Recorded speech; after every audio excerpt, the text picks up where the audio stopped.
Hey guys, I've got another lightsaber to show you today.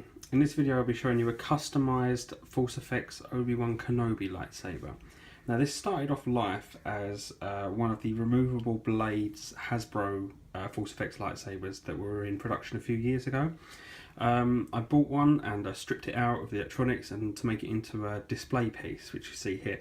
I wanted to create a more screen accurate one than what came in the box.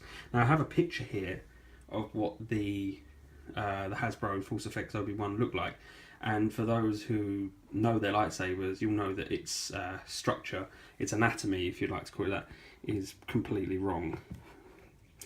Firstly, the neck.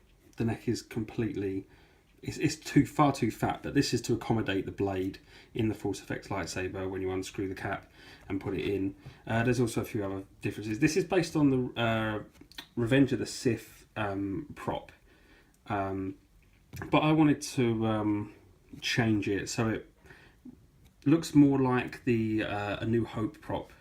So first of all, what I did is I got rid of the neck. I cut the neck off and I rebuilt it as such.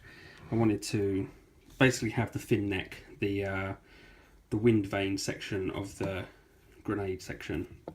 So I rebuilt that, and this doesn't accommodate a blade, of course. Like I said, I stripped it out of the parts and it's just for display. What I did as well is I changed a few of the greeblies to better suit the A New Hope prop. On the New Hope prop you have two transistors here, but I kept this dial here because I just like the look of it, but I changed this one. This was like a little orange bump, dot, button, whatever, what have you.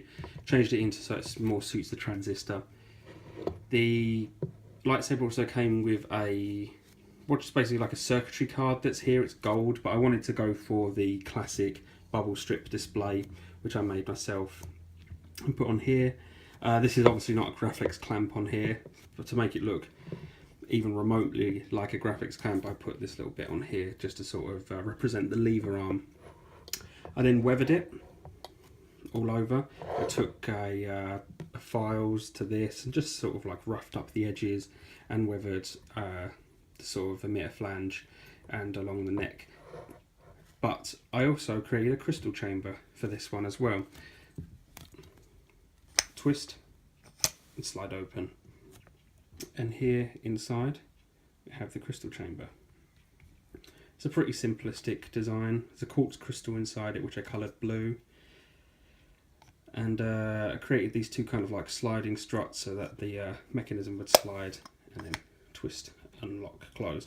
It doesn't quite reach the clamp section, but this was probably my first attempt at converting a ForceFX lightsaber into something different. And I just put kind of like odds and ends in there, little electronics. This did originally illuminate, and it probably still can, but I haven't replaced the batteries in such a long time. The LED inside here takes the 3 tiny button cell batteries, and I haven't got round to replacing them yet. But what I did is I put this little notch on the end, and this clicks in, and this turns on the illumination in the crystal chamber. But as I said, batteries have run out, unfortunately, which I will get round to replacing eventually. This is, as I said, just a display piece.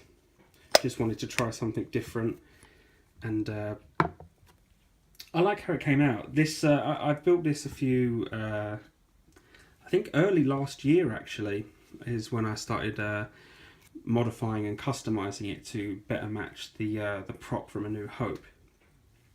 And it's okay, I like it, but it's just a little bit too chunky. It's not as, it doesn't have the dimensions of the actual prop. This section is way too thick and chunky, but it's to accommodate the electronics that they put inside these Hasbro ForceFX sabers. Just a little bit thick, a little bit too cylindrical. It doesn't have the sort of the shapes that you see on the original prop.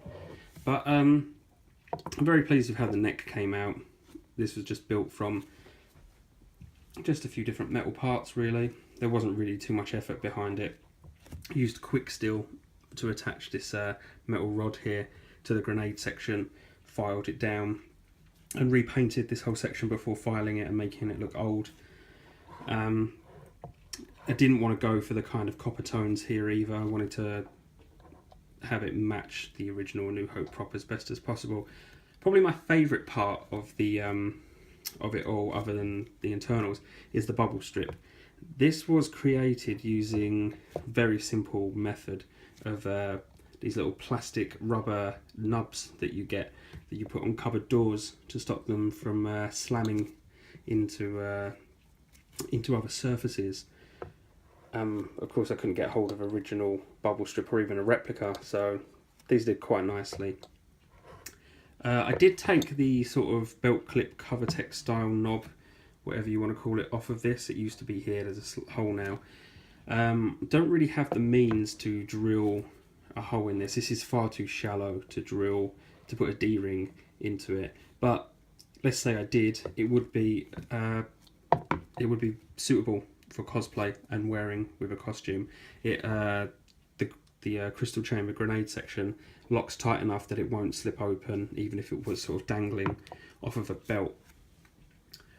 There's not really too much more to say about it, to be honest.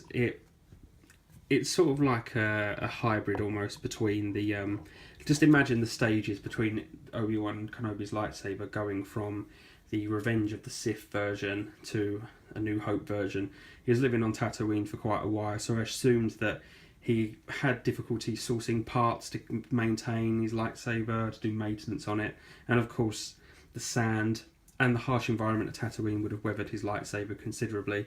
So that's why in A New Hope I like to, and so do a lot of other people, like to speculate that that's how the lightsaber sort of changes appearance somewhat, at least with the weathering. And yeah, I thought I'd reached a happy medium here of between the two. So that's that lightsaber.